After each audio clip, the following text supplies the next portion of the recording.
Good afternoon, and welcome back to another episode of Unstoppable with a Contagious Smile. I'm here with someone, I just can't even wait to get into this. He's not here because of his success. He's here because he survived something that most people don't even feel comfortable talking about. I'm sitting down with Anil Gupta. He is noble. He's known globally as the Love Doctor, and I'm still tickled about what I asked him, what we can't talk about. And he just almost made me fall out of my chair. In 2008, he reached a point where no life felt livable for him. It came after what was not recovery, but a complete rebuilding of how he understands his happiness, relationships, and purpose. Since then, he has taken that lived experiences onto global stages, into rooms with leaders like Richard Branson, and I cannot wait to ask him about the Dalai Lama, and into the lives of thousands of people searching for something real. This is not just about motivation, it's about what it actually takes to come back from the edge and build a life that's worth staying for. Thank you so much, Anil, for being here today. I cannot wait to have this conversation with you. I'm so happy to be on the call and thank you for inviting me. The listeners and the viewers are going to get magical, magical content, practical tools, methodologies that will be immediate today in minutes. If they implement it, the results will be in minutes. I love that. Now, when we get into your story, they're going to hear your transformation. They didn't they won't hear what it was like from inside your mind because that didn't change. But what was the loudest thought that you couldn't escape back in 2008? The lad, I'm a failure. My family would be better off without me. I'm Now, an idiot. I'm stupid. All sorts of, there was not one, but a plethora of many things belittling. banging on my head. Yeah. You were just No, belittled. none of them good, by the way. Right, right. So, kind of tell us why you were having these thoughts. What happened to make you get to that dark place? So basically, I was gambling on the stock market. I really didn't know what I was doing. I was leveraging my positions and losing until finally I lost everything. It was November 2008. It was a Friday evening. Okay. And then what happened after that? What happened later on that Friday evening? So I went up to my bedroom and my wife was there and I said, honey, something really bad has happened. And she said, what's going on? I said, honey, I've lost everything, the house, the Oh cars, the school funds, everything. I'm no. going to be homeless. And you know what she did? She smiled at me. I thought, did you hear what I said? She said, honey, I heard what you said. I thought it was something serious. And I thought, what do you mean? There's nothing more serious than this. She said, honey, I thought you had cancer. I thought you were dying. You were behaving so strangely. I don't care about the money. What a good I was woman. shocked. Oh my goodness, I was shocked. Then she said this, you made one big mistake. And I thought, here we go, here we go. I said, honey, you still have me. We still have the kids. We'll sleep in the streets as long as we're with you. What a good woman. Oh my goodness. And everything changed from there. Now, did You could, she know you were dabbling with the stock market or she didn't have any she idea? did. Yeah, she Okay. did. Yeah, So it yeah. didn't just Because come out of left field to her, out of no, the no. blue. I mean, she saw me trading and have moody moments. Blah blah blah blah blah blah. Yeah. So then tell me what happened after this resilient, amazing light said this to you. So a huge wave of relief came across me, and she said, "Honey, just go to sleep. I'll drive home." And then a friend of mine said, "Why don't you do an event?" I said, "Well, I'm not sure." He said, what are you not sure about?" I said, "What if no one turns up?" And he said, "If no one turns up, no one will know." I thought, "Oh, I can do that," because I was so concerned what other people thought of me. And Right. my wife said, "What do you love to do?" I said, "I love to coach." She said, "Well, just go coach. Do what you love." Yeah. So I started doing events, 5 people, 6 people, 10, 20, 50, 100, 500, eventually 10,000 people. I wrote a bestseller book, TEDx, Fox News, Sky TV, ABC, NBC, iHeartRadio, Harvard. But this is to impress people on your ability. There's so much greatness inside of you. Right. You don't have to wait for a big adversity to hit you. Ask yourself, what's the greatness? What is it that I can do so easily that other people find hard to do? And just go do that. So tell us about your first event. Were you nervous going out there? Were you butterflies in your stomach? Or were you like, there's my light? Like, she'll sleep with me on the street. What validation of your love is that? I mean, that's not something you find much anymore. Yeah, really. So my first event, I didn't know what I was doing. So Uh-huh. I paid someone to do it with me. Okay. And, we had 5 people. He was good with structure. I'm not good with structure. So he laid everything out. Second event, I asked him to come back. And the night before, he said to me, I want more money.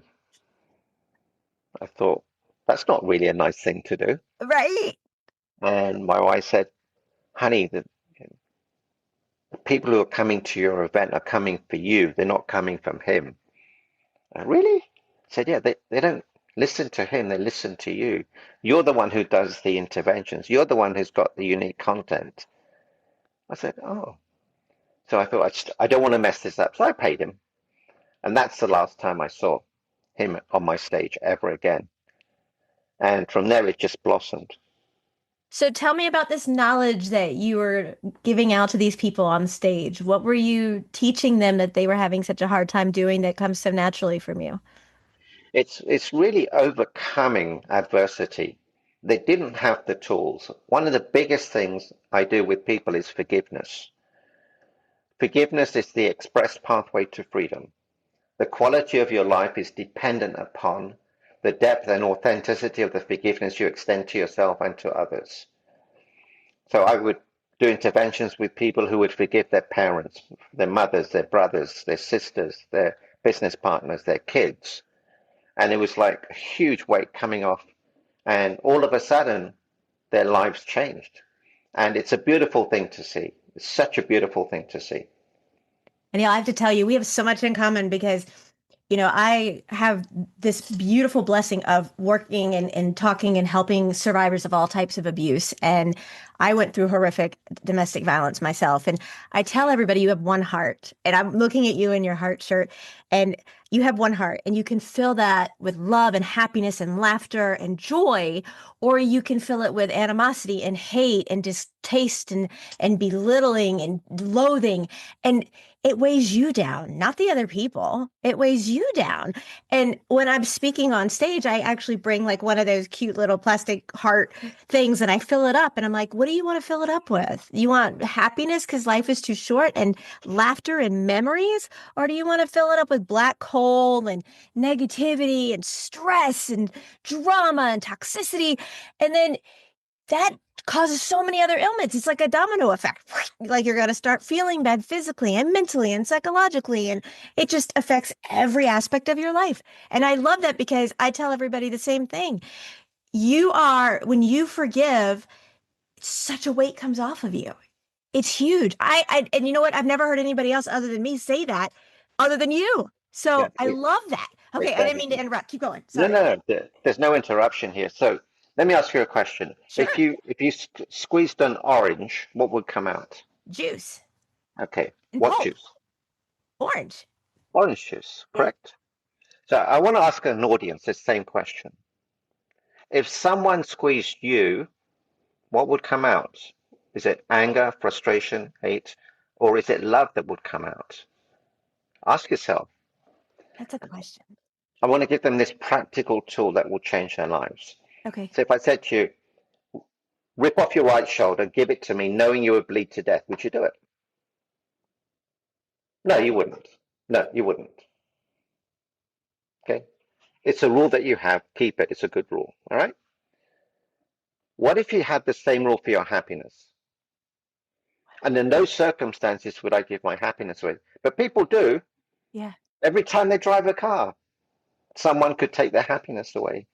Yeah. Absolutely. Oh, It's I love this. All right, keep going. I'm so yeah, enamored with this. I love your concepts of everything. yeah, and it's so practical. Someone cuts in line at the grocery store. Once I left my shoes on a beach and went walking, and when I got back, they were gone. I thought, oh, someone needs them more than I do. Time to go get another pair of shoes. There you go. So it's not reacting, it's responding. And ask yourself, is it worth giving my happiness away? Sometimes it is. And then you can say, I'm going to give my happiness away, but only for 5 minutes, only for 10 seconds. It's okay. Yeah. But don't stay in that. If you stay in that, you're going to get ill. Yes. And see, I tell so many people, and I would love your perspective of this, Avil, is because like I also deal with people who are abusive, like they are the abuser. And I tell them, you get mad because your child has a bad day. They came home from school and they were bullied. Maybe they just want that affection and attention because they're not getting it from home. Maybe they're having a bad day because they know what they're going to come home to. So how come you can have a bad day, but your kids can't? Why can't they have a bad day? They're human. They have the right to have that expression of, maybe they studied really hard and they got a B and they wanted an A, and they were just really disappointed. So what do you say to those people that already are in that mindset that they're just stuck? I call it stuck and ugly because they're abusive and they're being hurtful. And I know that they're hurting inside, but then they take it out on their kids. So what are your thoughts about that? They just don't have the tools. Once they have the tools, and one of the tools is this one sentence would change your life. Be so amazing that you cannot be ignored. And if you are ignored, it doesn't matter because how you show up will be this magnificent soul. So, for example, I would get very upset with my son. Okay. He would leave his socks here, his contact lenses in the sink. It was a mess. Then one day I was watching a movie, and in the movie, the child got killed. And I said, what if that was my child? What would I give to get that child back? I would give anything. Now, every time I see that mess, I repurpose it. Oh, my son's living with me. What a blessing. It's the same circumstance, but how we look at it changes. Right. So once you look at things in a different way and ask yourself better questions, how can I let this one go? How important is it to lose my right shoulder? What is it my son or daughter could be going through? And why did I have children in the first place? And I remember the day they were born. Was it a happy day or a miserable day? Of course, it was a happy day. Why don't you focus on that? We just don't have the tools. Once we start using the tools, we realize that life is for us, not against us. Right. And I've noticed so much as a mom, my daughter has special needs because I was pregnant during the abuse. And she is the most resilient thing I've ever met in my life. She's my life and my heart and we don't take one thing for granted. And so many people are like, "Oh, why aren't you depressed and annoyed and frustrated? And why aren't you, mourning the loss of what you could have had?" And I said, "Are you kidding me? I wouldn't trade her for anything." Like we celebrate every laughter, every milestone, the doctor said she wouldn't do XYZ and she's done it all. And like, you know, and the parents of kids that live in the doctor's office and in the hospital, they do a lot of times they have resentment. And I can't comprehend that as myself because I never had that. I'm like, I look at her and she's such a fighter and that she's resilient and I take from that. And I'm like, I want to be a better person because look what she's offering. Look what she's doing. And so many people don't have that mindset. How can you help people get to that point? How can you say, especially to men, because a lot of men don't want to be involved with the special needs child. A lot of times they go through a divorce, they leave, they don't even want to have anything to do with the child. How can you resonate to the men to make them turn around and see that that's their kid? What if it was them? What if they got left alone? Yeah. It's really around gratitude. So if you look at your hands, when was the last time you thanked them? What have they done for you? Right. Everything. So start writing down things you're grateful for. You're talking about your heart. Do you know your heart has beaten 1 billion times to date? Did you know that? I know 1 billion. a crazy number, but I didn't know it was that. And 1 billion, and there's four chambers Yes. in your heart, working in perfect sync. How many times has your car gone wrong? Your washing machine, your dishwasher, or something? But these things continue working. How many millions and gallons of blood have gone through your kidneys, through your liver? How many millions of liters of oxygen have gone through your lungs? So what you focus on is what you get. If you focus on there's something missing, there's something missing. But like my wife said, you still have me, still have the kids. Your eyes. How much would you trade your eyes for? You would never trade your eyes for any amount of money. Right. They're worth $1 trillion. Yes. Yes. Do you think people can reinvent themselves, or do you think they just finally settle in and say, this is who I am, and I'm just gonna just stay with it? So I'm not a big fan of reinventing. I'm a big fan of becoming. I love that. It's compounding. So if I asked you to be 1% happier, you could do that. Yes. And if I said 1% happier, more playful, more joyful, more funny, maybe not so funny, um, whatever, you could do that. And if you did that every day you're becoming a better version of you. So it's not reinventing yourself, you're becoming the best version of you. And through that compounding, the benefit of the benefit is enormous. So I'll explain what the benefit of the benefit is. So an alarm clock will wake you up. Hmm. The benefit of that is it'll give you a rested sleep. You won't be stressed. You'll have more time for people in the morning. You have a nice breakfast. You're energized. You get more work done. You make more money. You make a bigger impact. You live a richer, fuller, happier life. So the benefit of the benefit of the benefit of the alarm clock is huge. But when you working on you, the benefit of each little thing, each methodology, each system, each muscle that you've exercised will exponentially increase over your lifetime. So make small changes now and accept big changes in the future. Now, you created a happiness formula. Tell me what that is. So after writing my book, I asked myself, what did I do? There may be a formula. I thought I love formulas. So I thought, what I gave, okay, I was grateful for what I have, and I grew. What about G plus G plus G? No, that's a bit boring. Oh, G cubed. Oh, that's brilliant. So the first G is you have to give. Your time, your energy, your love, your commitment, your joy, your money. Give it away, not wanting anything back. Okay. In the moment you give, you feel good, you receive endorphins. The Hmm. person receiving the gift feels good. The person observing the gift feels good. The person sharing the giving feels good. The person receiving the sharing feels good. The person observing the sharing of the giving feels good. So it goes on. The second G is you have to be grateful for what you have and don't focus on what you don't have.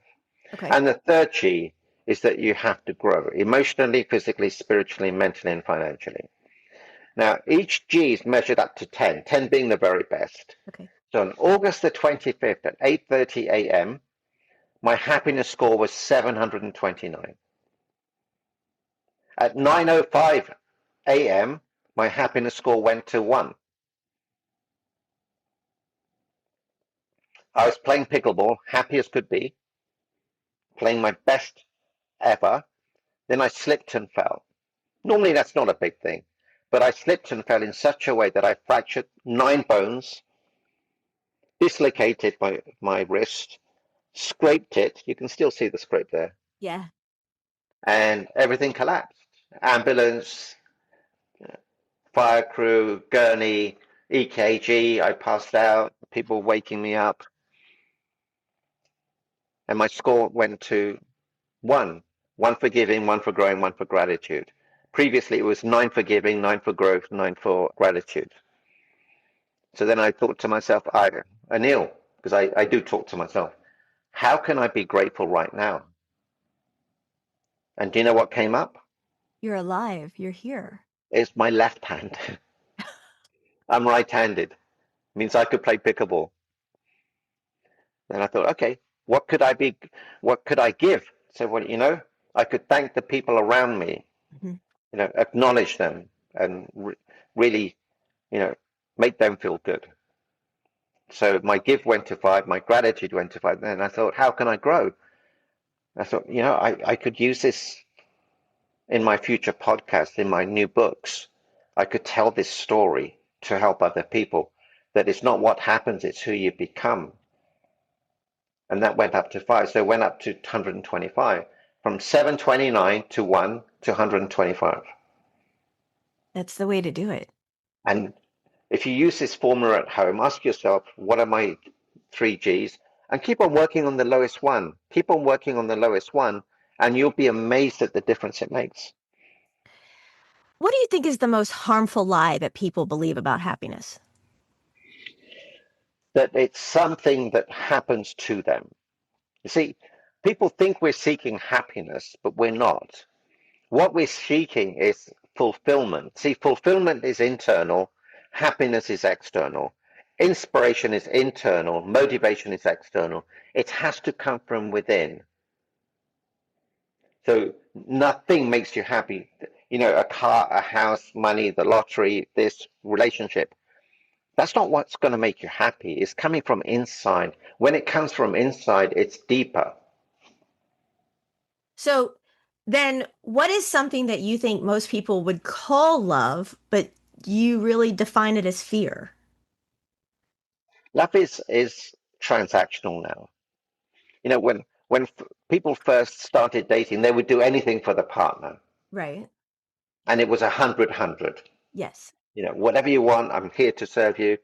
Then it becomes 80-20, 70-30, 50-50. Oh, she didn't do that for me. I'm not going to do that. Oh, he didn't do that. I'm not going to do that. And that's when the problem arises. But if you make your partner your number one priority, they will never leave you.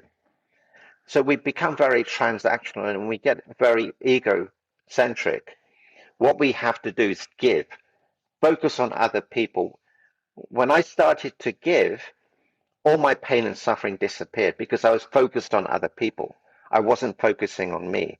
That's what we need to do. And we have to understand what love is. Love is acceptance. If you can accept the baby as is, and you know, coming back to what you were saying earlier on, if you accept the baby, it may not be perfect, but if you accept the baby as is, your view of the baby will be perfection. Right. So how long have you been married to your beautiful light? What's the date today? 37 years, 7 months, 3 days. Okay, I wasn't expecting that. And, you Do know, you, 4 hours, 34 minutes. wow. Are you still just head over heels in love with her like you were day one? No, No. no. More I so? no, I'm in love with her, but not head over heels. You know, you got to be practical. Okay. Yeah, I'm in love with her, the way she looks after me, looks after our grandson, you know, the way she walks, you know, does her hair, but I'm not head over heels. Yeah, I'm just being straight with you. You know, I'm in Uh, love with her, but I've got other things to do. I've got people's lives to change. right, right. But is she your best friend? She is, yeah. Uh, no one ever knows this, but she's my girlfriend. So whenever she calls me, it comes up as my girlfriend. You know I who my, love it. do you know who my wife is? Your caller ID. So your caller ID says girlfriend. This is my wife. She never leaves my side. My phone is my wife. She's my girlfriend. Let me see if I can show you. A recent call. Can you see it says my girlfriend at the top? Yes, it does. I love it. I love that. That's amazing. Let me ask you something, Nabil. Have you ever worked with someone and realized that the relationship that they were in and that they were trying to save was actually the very thing that was breaking them? I'm not sure what that means, but there's a three-way test. Okay. Any partnership and relationship you have must pass the three-way test. The first part of it is integrity. Being your word, doing what you say you're going to say, and doing it. Be on time, not gossip, not complain, be trustworthy, loyal. The second one, they have to be loving, not to them, not just to you, but to waiters, waitresses, hotel staff, everyone. And the third one is they have to be healthy, emotionally, physically, spiritually, mentally, and financially.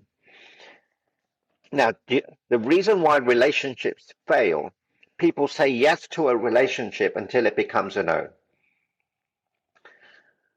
You would never look at a house and think, oh, I like that, I'll buy it. No, you would do your due diligence, location, mortgage, valuation, terms of the mortgage, the neighbors, the hospitals, whatever. But if you were selling your house, you would make it cleaner, more tidy, more appealing. Right. So there's two parts. You have to do your due diligence. So you say no to prospective partners until they pass the three-way test. But also you've got to work on yourself. So I help people get clarity. I was just on a call just before you, and this gentleman had broken up with this lady, and he was still thinking, am I making the right decision? I'm not so sure. But then he said, oh, she fails the three-way test. So he knows he made the right decision. So the decisions that we make determine our destiny. If you make the right decisions, I was so blessed to, pick my wife, Mina, everything changes. Right. So let me ask you, talk to the amazing individuals that listen to us about going through, let's say, let me have you do this in stages. Let's start with the individual, because it happens to men as well, that is in a violent situation right now, who doesn't believe they're worth fighting for, who doesn't, and I tell them, I said, do you believe your children are worth fighting for? Because you also have to fight for your children.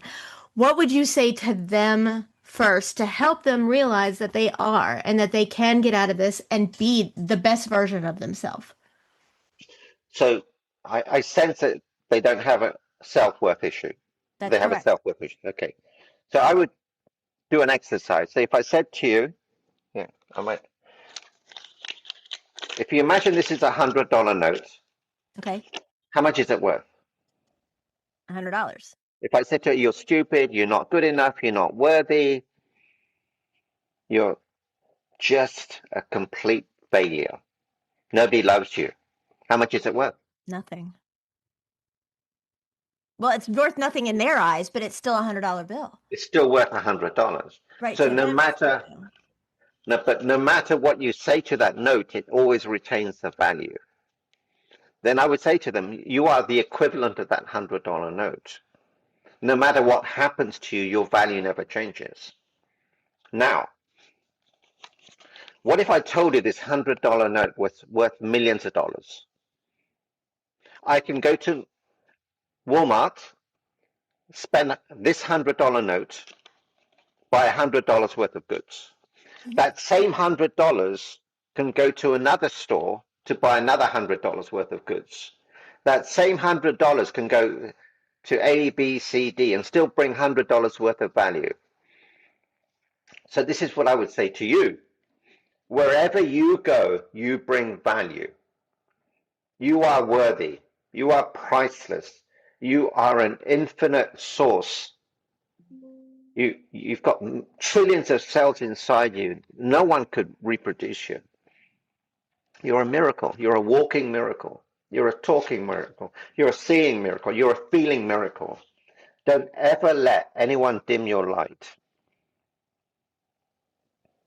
Now, what about the individuals that have just left but feel, because they do on average, and for a woman, they go back 7 times on average, to talk to them and say, you have gotten out. You're on the road of healing. You're on the road to bettering yourself. And I tell them that even the smallest flicker of light can start a wildfire, that you are worth this and that you have succeeded and, managed to make through all of your worst days. And that's a heck of a track record that that you have successfully managed to make it through all of that. What do you say to someone who just left that's like, I don't know how to do this by myself. I don't know how to function by myself. Maybe I do need to just go back. Yeah. So never doubt yourself. Ask yourself, what advice would I give if this was my daughter? And you'll get the right answer. It's not going to be easy at first, but safety and freedom is paramount. Right. Just do the right thing and ask for help. There are people out there who will help you Yes. because it's not going to end up well. Right. I have to ask you about when you met the Dalai Lama. Can you tell me that story? I'm so intrigued by this. When he met me, you mean? Oh, sorry, when he met you. So this is a long story, but I'll break it down. A friend of mine invited me to meet the Dalai Lama, and she gave me the dates. I said, I can't make those dates, but can my son go in place of me? She says, yes, yes. So my son went, but the Dalai was ill. So my son said, what do I do? I said, look, just go there, serve, help them in anything that they want to do. And then a few weeks later, the president of Tibet contacted my son and said, hey, I heard what you did. Would you like to meet the Dalai another time? And my son said, yes. So that's how we got to meet him. And we met him twice. And, he's a funny man, Really? very funny, very humorous, very alive and vibrant. And, I think he wakes up at 3 in the morning or something. And he's just pure love, pure love. That's amazing. And what tips of advice did you give the Dalai Lama? We didn't have that long, but it was just love. Be love. Don't focus on the negative. Just focus on love. I can't imagine the love and the feeling and happiness and spirit you would get just being around him. It was electric. There were very very well known dignitaries there, and we just happened to be there. But he treats everyone the same. There's no like, oh, you're the king of so and so, you're the queen. No, there's none of that. Really? Yeah. Oh, that's amazing. That is amazing. So if you were talking to somebody just starting out, how do you tell them to begin this? So, and not to give up. Don't give up on your frustration. So imagine you came home late at night and the room was completely dark. Okay. You would turn on the light, wouldn't you? Of course. Okay. Would you go in and try and remove the darkness? Yeah, of course. Show me how that would look. I would turn on a light or No, no, no, no, no, no, no. no, I'm not doing it right. Oh. You wouldn't go in. You can't remove the darkness, can you? You can only turn on the light. Or use a flashlight or But that's a light. So, okay.